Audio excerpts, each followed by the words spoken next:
खत्म। ওরে শালা, ওরে সোনা বৌদি না? হ্যাঁ তো। না গো কাকা, এটা তো তোমারই বউ মনে হচ্ছে। এদিকে ঘর। আজ 12 বছর থেকে আমি ঘর করছি, আমার বউ আমি চিনতে পারবো না?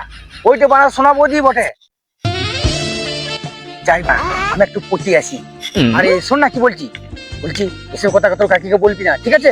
বিকেলে দুটো সিঙ্গারা খাই দেবো, ঠিক আছে? ঠিক আছে। চল যা যাও, তুমি মানে কি লানি খেলে। এক্সকিউজ মি সোনা বৌদি। আরে বাড়া দাঁড়াও না। আরে বাড়া, আমি তোমাকে ভীষণ ভালোবাসি, আমার বউটা তোমার ভালোই লাগে না। আরে সোনা বৌদি, আরে ঘুরো না। শালা হারামজাদা, নিজের বউকে চিনতে পারছো না? বউ বউ বউ বউ শালা হারামজাদা। শালা সোনা বৌদিকে পাঠাচ্ছি, শালা নিজেরটাই শেষ করে দেবো। खत्म।